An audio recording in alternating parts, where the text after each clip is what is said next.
안녕하세요. 우리는 약자가 예상을 깨고 강한 사람을 이길 때 다윗과 골리앗의 싸움이라고 합니다. 그러나 사실은 다윗과 골리앗의 싸움은 약자가 강자를 예상 밖으로 이긴 이야기가 아니라 절대 강자가 약자를 이긴 당연한 이야기입니다. 그 비밀을 또한 그러한지를 오늘 본문을 통해 확인해 보도록 하겠습니다. 오늘 우리에게 주신 말씀은 사무엘상 17장 42절로 52절까지입니다. 사무엘상 17장 41절로 52절 말씀입니다.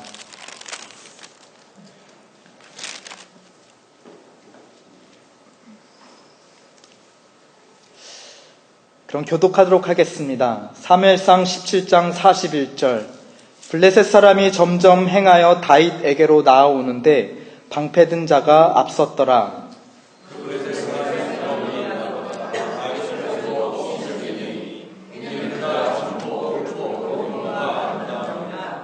블레셋 사람이 다윗에게 이르되 내가 나를 개로 여기고 막대기를 가지고 내게 나왔느냐 하고 그 신들의 이름으로 다윗을 저주하고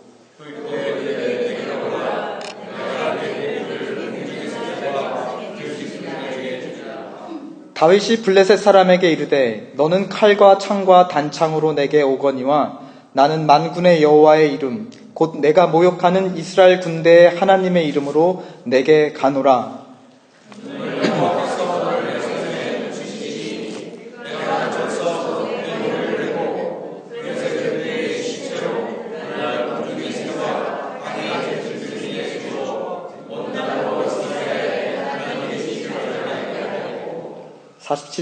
또 여호와의 구원하심이 칼과 창에 있지 아니함을 이 무리로 알게 하리라. 전쟁은 여호와께 속한 것인즉 그가 너희를 우리 손에 붙이시리라.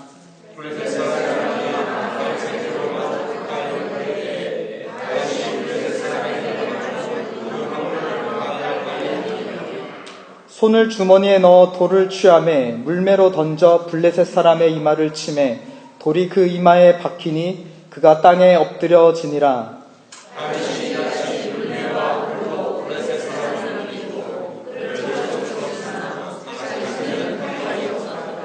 다윗이 달려가서 블레셋 사람을 밟고 그의 칼을 그 집에서 뺏어내어 그 칼로 그를 죽이고 그 머리를 베니 블레셋 사람들이 자기 용사의 죽음을 보고 도망하는지라.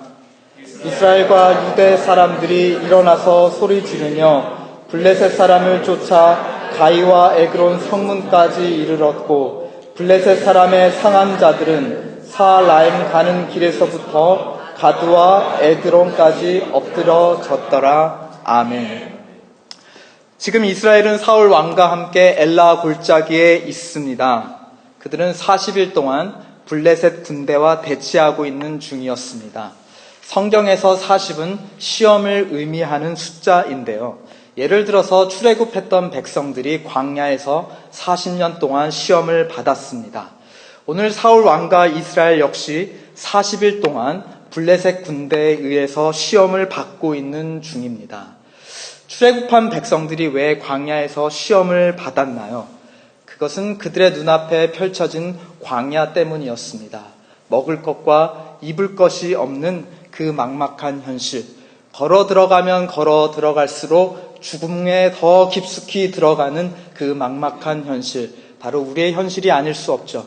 우리는 살아가면 살아갈수록 죽음에 가까이 다가가는 그런 막막한 현실을 살아가고 있는, 시험받고 있는 인생들입니다. 사울 왕과 이스라엘도 마찬가지로 시험을 받았습니다. 그들 앞을 가로막고 있는 막막한 현실은 바로 블레셋 사람의 용사 골리앗이었습니다. 그 블레셋 사람이 40일을 아침과 낮으로 나와 이스라엘 백성들을 위협하니 사울 왕과 이스라엘 백성들이 모두 크게 두려움에 떨어 숨었다 하였습니다. 그들이 서 있는 엘라 골짜기는 다름 아닌 사망의 음침한 골짜기였던 것이죠. 그러나 그들이 진정으로 시험받는 진짜 이유는 따로 있었으니 그들의 육신의 눈앞에 바라보는 현실이 아닌 그들의 마음의 눈으로 바라보는 현실 때문이었습니다. 시편 78편은 광야에 있던 이스라엘 백성들의 모습을 이렇게 묘사하고 있습니다. 그들이 이렇게 하나님께 물어봅니다. 하나님이 광야에서 식탁을 베푸실 수 있으랴?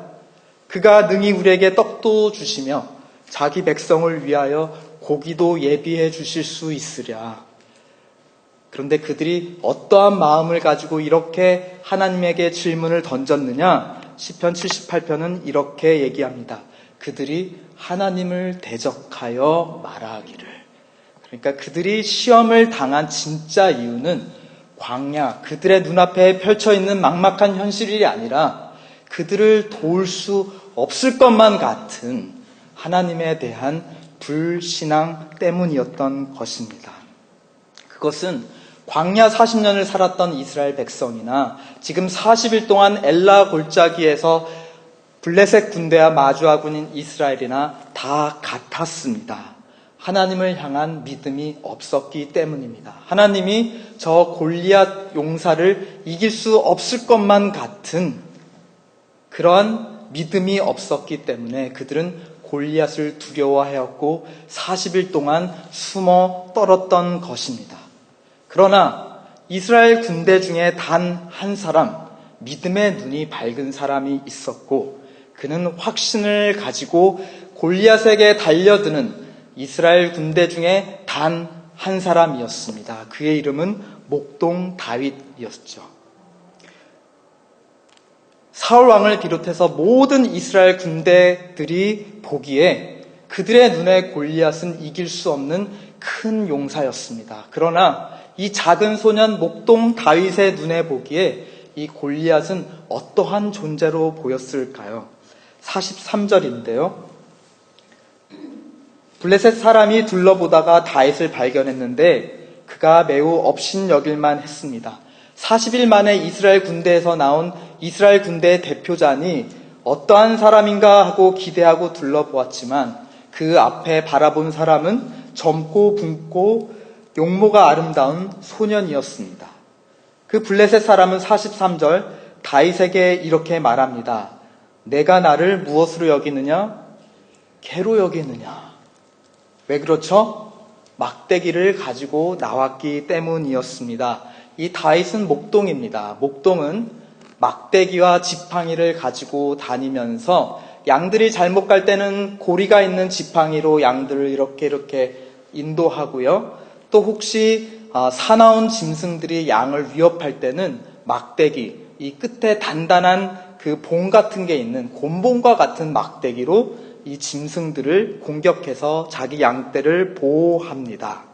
시편 23편에서도 선하신 주가, 목자 되신 주가 무엇으로 나를 안위하신다 하셨죠? 막대기와 지팡이로 나를 안위하시나이다.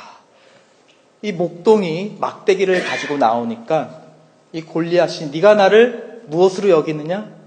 개로 여기고 칼과 창도 방패도 아닌 달랑 막대기 하나 가지고 나왔냐 하고서는 자존심이 상해합니다. 다윗의 눈에 이 골리앗은 큰 용사가 아니라 그냥 한 마리의 들깨에 지나지 않았던 것입니다.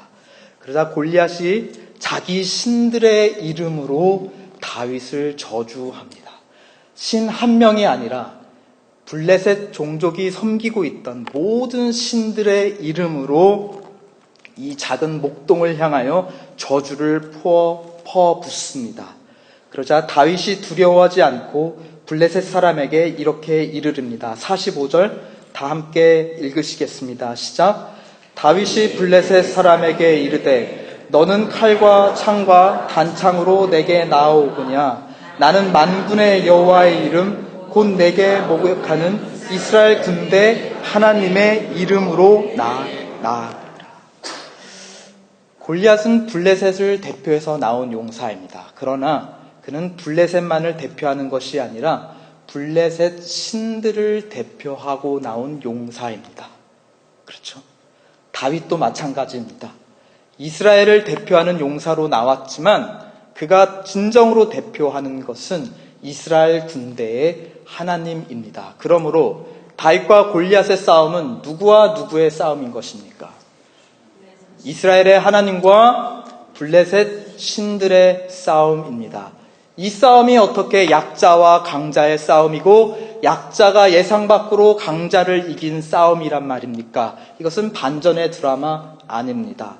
절대 강자이신 여호와 하나님이 약자 떼거리인 블레셋의 여러 신들을 쓰러뜨려 버린 당연한 이야기, 사필 귀정의 이야기인 것입니다. 세상 사람들은 약자가 강자를 이겼을 때 다윗과 골리앗의 싸움이라 할지는 모를지언정 우리 믿음의 사람들은 이 싸움은 절대 강자 여호와 하나님께서 이루신 당연한 승리라고 이 이야기를 읽어야 합니다.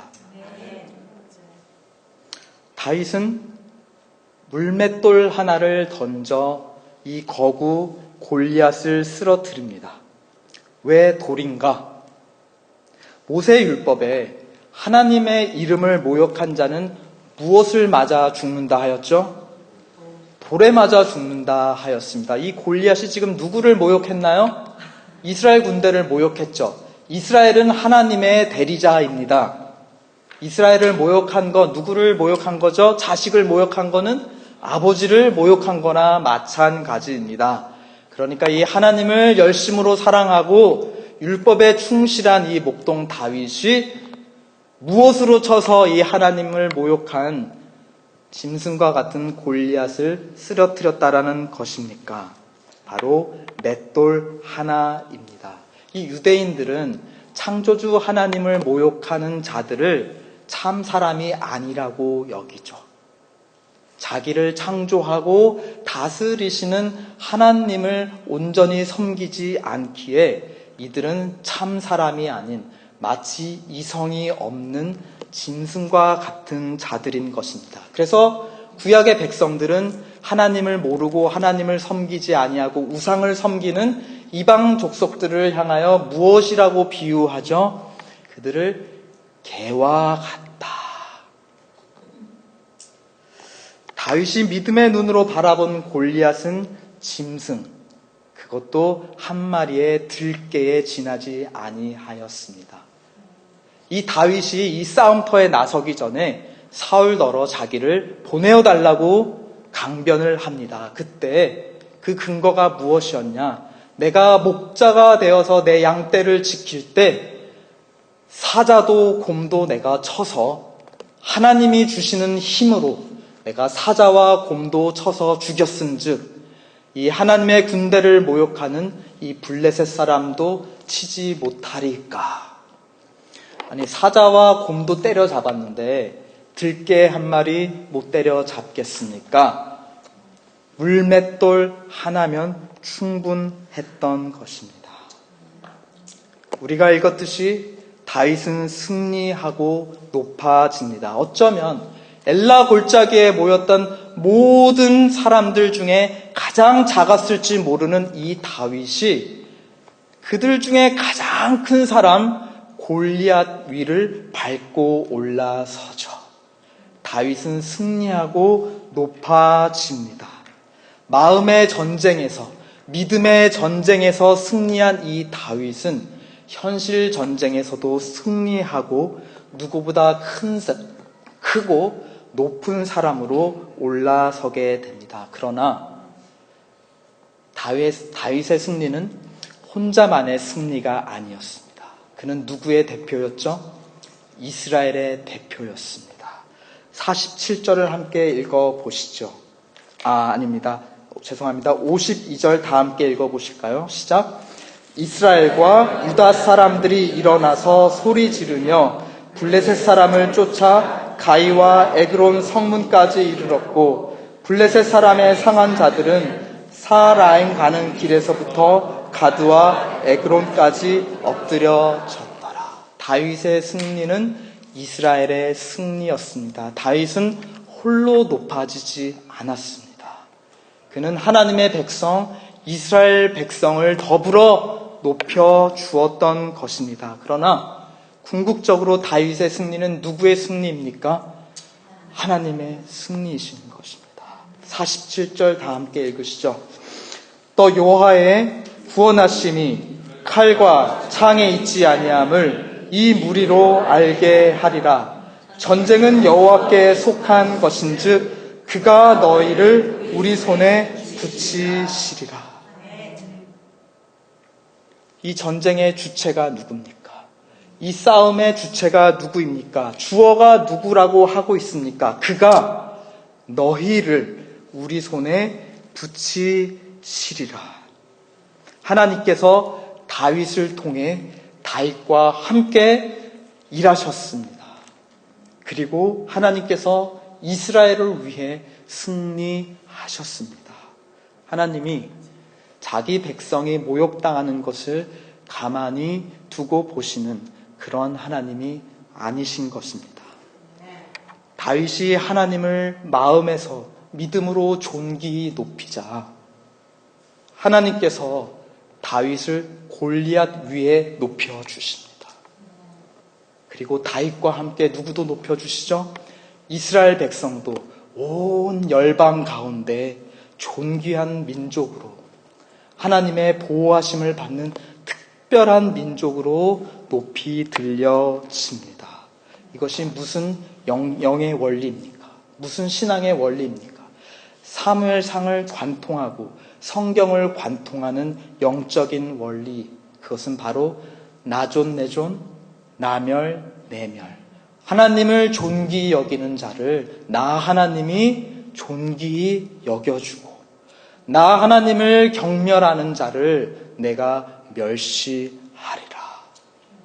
우리는 계속해서 한나, 그리고 한나의 아들 사무엘, 또 사무엘로 말미암아 기름 부음 받은 다윗, 이들의 인생을 통하여 이들이 정말 하나님만을 높이고 하나님만을 참신으로 고백하며 그 하나님과 함께 일할 때 아들이 없는 여인에게 하나님이 사무엘이라는 아들을 주셔서 높여주시고, 이스라엘이 주변 나라들에게 괴롭힘을 받을 때 하나님이 사무엘 선지자들을 통하여 전쟁에서 승리케 하여 주셨으며, 골리앗을 통하여 온 이스라엘 백성이 두려움에 떨고 숨었을 때 그 모욕을 견디며 그러나 대항하지 못하고 굴욕적으로 숨어 있을 때 다윗을 통하여 이스라엘 백성을 높여주셨다. 하나님은 자기를 존귀히 높이는 자를 반드시 높여주신다. 이것이 바로 다윗과 골리앗의 싸움을 통해 우리에게 주시는 하나님의 말씀입니다. 이것을 받으시기 바랍니다. 하나님의 백성을 이끄는 참된 왕, 참된 리더는 어떠한 사람인가? 그는 스스로 높아지려는 사람이 아니었죠. 하나님이 높여주시는 사람. 그는 홀로 자랑하며 홀로 높아지는 사람이 아니었습니다. 어떤 사람이죠? 하나님의 백성을 함께 높여주실 수 있는 사람. 그렇죠? 다윗과 함께 이스라엘은 낮아졌다가 높아졌습니다. 어떻게 하나님이 높여주시며 또한 내가 높여질 때 또한 내 주위 사람들도 같이 높여줄 수 있나요? 다른 비결이 없습니다. 오직 참 왕 대신, 참 창조주 대신 하나님을 믿음의 눈으로 밝히 알아보고 그분 앞에 엎드려 경배하며 그에게 합당한 영광을 돌려드릴 때 이러한 기묘한 일들이 우리가 속한 가정과 우리가 속한 직장과 셀과 교회와 사회 가운데 우리 인생 가운데 이루어질 줄을 믿습니다. 가장이십니까? 아버지이십니까? 어머니이십니까? 팀장이십니까? 또 당회장이십니까? 또 목회자이십니까? 또 사업터의 사장님이십니까? 오너이십니까? 리더이십니까? 하나님만 존귀히 높여 주십시오. 그리고 하나님을 시험하여 보십시오. 하나님이 진실로 자기를 높여주는 자를 진실로 그 또한 높여주며 그 주위에 속한, 그 공동체에 속한 자들까지도 함께 높여주시는지 한번 하나님을 시험하여 보십시오. 오늘 본문이 속한 17장은 사울과 다윗의 만남으로 시작했다가 중간에 다윗과 골리앗의 싸움으로 이어지다가 마지막에 다시 처음으로 돌아가서 사울과 다윗의 만남으로 마무리가 됩니다. 그러니까 이 성경 저자는 골리앗이라는 시험거리를 통하여 지금 사울과 다윗을 비교하고 있는 것이에요. 누가 이스라엘의 참된 리더로 더 적합하냐, 즉 누가 하나님만을 참 왕으로 높이 존귀히 여겨서 하나님도 그를 높여주시며 그 왕과 함께 더불어 이스라엘 백성들도 열방 가운데 높여주시냐. 사울과 다윗 중에 누가 참으로 하나님을 존귀히 높여주는 자냐라고 골리앗이라는 시험거리를 통하여 우리에게 비교로 보여주고 있는 것입니다. 그러므로 마지막 절에 이제 전쟁에서 이기고 골리앗의 머리를, 피가 뚝뚝 떨어지는 그 머리를 들고 사울 앞에 서 있는 다윗, 그 다윗에게 사울이 물어보는 질문으로 17장은 마무리가 됩니다. 17장 58절 다 함께 읽어보실까요? 시작. 사울이 그에게 묻되 소년이여 누구의 아들이뇨? 다윗이 대답하되 나는 주의 종 베들레헴 사람 이새의 아들. 너는 누구의 아들이뇨? 생물학적으로 이 다윗은 베들레헴 사람 이새의 아들입니다.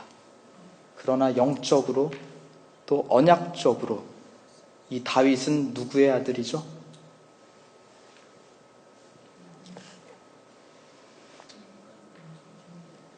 하나님을 사랑하고 하나님을 존귀히 여기며 하나님의 말씀에 순종하여 하나님을 모욕하는 자를 돌로 쳐 죽인 하나님의 언약 백성, 바로 하나님의 아들입니다. 하나님은 첫 인간 아담을 자기의 형상으로 지으셨습니다. 즉 자기를 닮은 아들로 지으셨다라는 것입니다. 그리고 그에게 자기의 권세를 맡기시죠. 아들이 되었다라, 또 형상으로 지음받았다라는 것은 하나님의 대리자가 되었다라는 것입니다. 그래서 그에게 어떤 권세를 주시죠? 모든 만물을 다스리는 권세를 주십니다. 창조주의 권세를 대리해서 주십니다. 그런데 짐승의 형상을 지닌 사단이 이 첫사람 아담을 유혹해서 범죄하게 만듭니다. 그때부터 이 아담의 눈이 어두워져요. 그리고 짐승의 노예가 됩니다. 즉 사단의 노예가 됩니다. 사단이 뱀 혹은 용의 형상을 가지고 유혹을 했죠. 그래서 로마서 1장 25절에 보면 바울이 이렇게 얘기합니다. 사람이 오히려 다스려야 하는 창조주의 권세를 가지고 다스려야 되는 짐승에게 오히려 엎드려 경배하며 하나님보다 그 짐승의 우상을 숭배하기를 더 즐거워하였다. 다스려야 되는 짐승에게 오히려 복종하게 되었다. 짐승의 권세에 사로잡히게 되었다라는 것입니다. 요한계시록을 읽어보십시오. 하나님을 대적하는 사단과 그 세력을 무엇으로 비유하고 있나요? 용과 그 용에게서 나온 짐승들이라고 표현하고 있습니다. 그리고 그에게 사로잡힌 자들에게는 짐승의 수가 이마에 적혀 있다라고 하죠. 베드로후서와 유다서를 읽어보십시오. 죄 범한 자들, 죄 짓는 자들을 무엇이라고 말하고 있나요? 죄의 본성을 따르는 짐승과 같은 자들이라고 말하고 있습니다. 이제 곧 크리스마스, 성탄절이 다가옵니다. 2000여 년 전 이맘때쯤 하나님께서 우리에게 참 하나님의 아들을 보내주셨습니다. 베들레헴에 다윗의 동네에 다윗의 자손으로 그는 태어나셨습니다. 그리고 골리앗을 이긴 다윗과 같이 그는 용, 짐승의 대장 사단을 이기셨는데요. 그는 칼을 쓰셨나요? 칼을 쓰지 않으셨습니다. 오히려 베드로가 칼을 들어 예수를 잡으러 온 로마 군병들을 치려했을 때 그는 칼을 집어넣으라 하였습니다. 그는 이스라엘의 선한 목자, 온 인류의 선한 목자가 되어 무엇으로 사단의 권세를 이기셨나요? 나무 막대기, 십자가를 가지고 하나님 원수 사단에게 나아가 십자가에서 죽으셨습니다. 그리고 그는 돌 무덤에서 부활하심으로 그 돌 무덤이야말로 짐승 사단의 무덤이 되고 말았던 것입니다. 우리 주 예수 그리스도는 종의 모습으로 죽기까지 하나님께 순종하셨습니다.